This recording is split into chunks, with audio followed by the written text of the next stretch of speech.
Welcome to The Explainer. Today, we're unpacking a really delightful, razor-sharp short story called Vitamin M by Asha Nehemiah.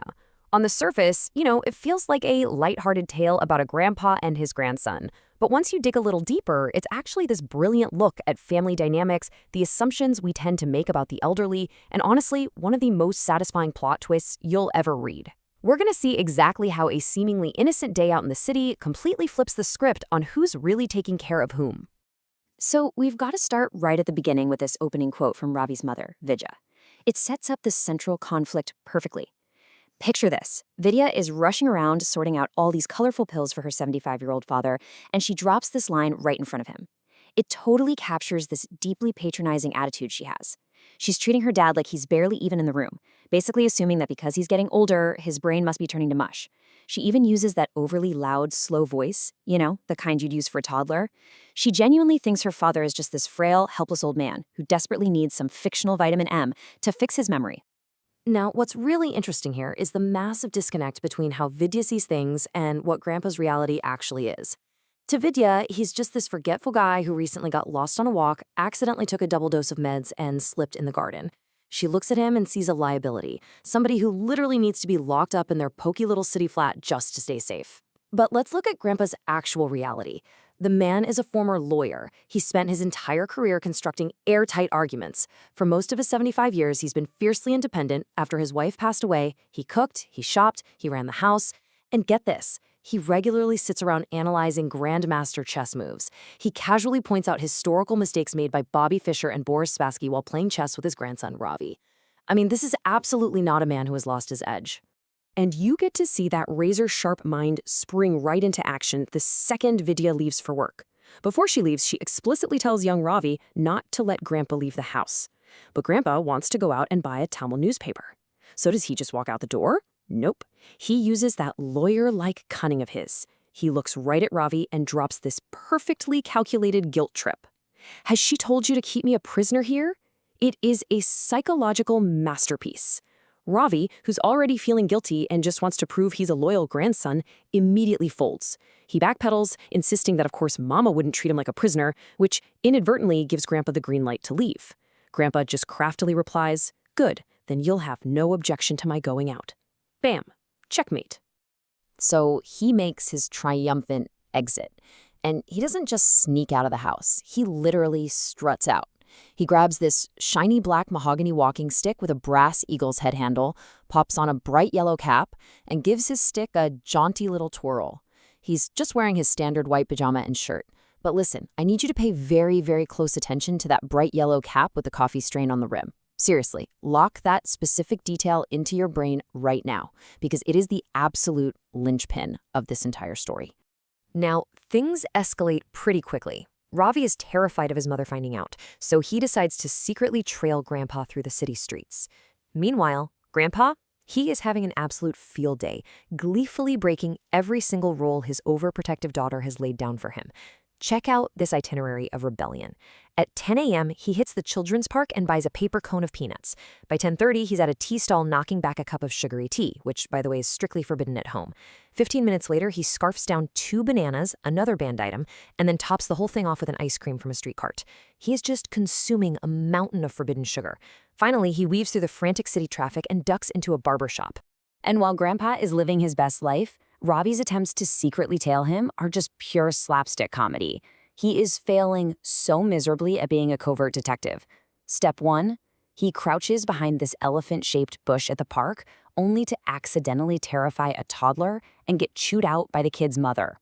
Step 2, he tries to hide behind a banyan tree, but he is immediately surrounded and yelled at by these super territorial comb and ribbon vendors who think he's trying to steal their spot. And then we get to step 3, the absolute climax of his misery. Trying to keep an eye on the barbershop, Ravi dramatically ducks into the business next door.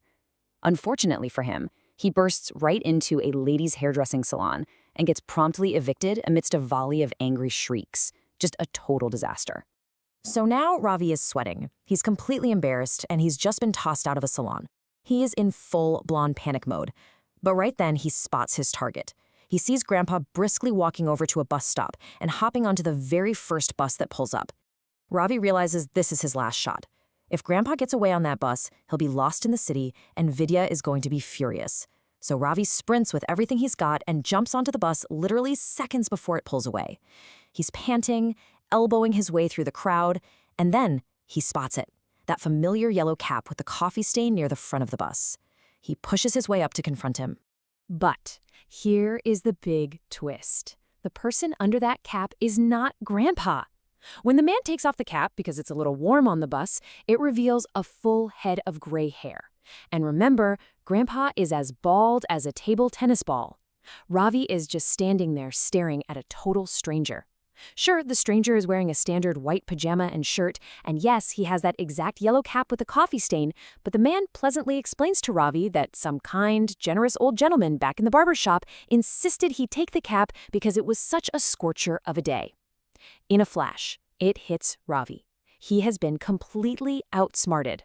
Grandpa used a decoy. At this point, Ravi is sick with worry. He can't reach his parents on the phone, and he rushes back home, totally terrified that his grandpa is wandering the dangerous city streets all alone.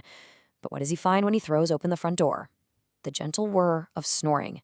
He creeps into the bedroom, and there is Grandpa, completely safe, fast asleep, and smelling fresh like eucalyptus ointment and shaving cream from the barber.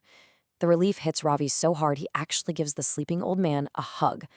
But he smartly decides not to wake him up to ask questions, because, if he does, he'll have to confess that he spent the whole day secretly following him. Okay, fast forward to that evening, Vidya gets home from work.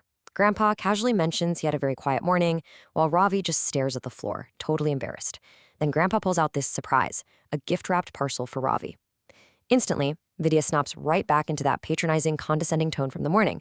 She says, "But Papa, Ravi's birthday was 3 months ago. Have you forgotten?" Once again, she's jumping straight to the conclusion that his mind is failing, that he's senile, and that he can't even keep his own grandson's birthday straight. So, the crucial point here is the ultimate irony of the whole situation. Grandpa looks right back at her, dead serious, and says, "No. But I always give a gift to every child in the house on my birthday. Have you forgotten?" Vidya's face just goes beet red. She shoots this stricken look over at the calendar hanging on the wall. See, at the beginning of the year, she had circled today's date in bright red ink and literally wrote Papa's birthday. The supposedly frail, forgetful old man remembered perfectly. It was the young, capable, hyper-organized daughter who completely forgot her own father's birthday. Which brings us to an absolute mic drop moment. Ravi's father happens to walk into the room right at that second, and Grandpa turns to him and delivers this legendary line. "My daughter needs some vitamin M, I think, for her memory." I mean, it is flawless execution. He takes the exact same patronizing insult she threw at him that morning, and he lobs it right back at her when she is completely defenseless. The man who supposedly needed to be locked up for his own safety has just intellectually dismantled his overconfident daughter with one single sentence. But hold on, because Grandpa isn't even done yet. The final piece of the puzzle is the actual gift he hands over to Ravi. Ravi unwraps it, and it's a thick hardcover book titled The Best Detective Stories. Grandpa solemnly looks at him and says it contains some really great tips, specifically tips on how to avoid getting fooled when one is trailing a suspect. Ravi looks up and just catches this mischievous twinkle in his grandpa's eye. He knew. He knew the whole entire time. He knew Ravi was tailing him, he knew exactly how to ditch him at the barber shop using the yellow cap, and he casually made his way home safely, all while treating himself to a massive feast of forbidden sugary snacks. What a legend. So, as we wrap up this explainer, Asha Nehemiah's story really forces us to hold a mirror up to ourselves. Do we, like Vidya, underestimate the older generation just because of their physical age? Do we confuse a slower physical pace with a slower mind? Grandpa completely proved that while a body might need a walking stick, a mind that's been honed over 75 years can still easily outmaneuver a bustling city, a trailing grandson, and a very arrogant daughter. It leaves us with a pretty provocative final thought. Before we rush to prescribe a vitamin M to the elders in our lives, maybe we should double-check our own calendars first. Thanks for learning with me today, and hey, keep questioning those assumptions.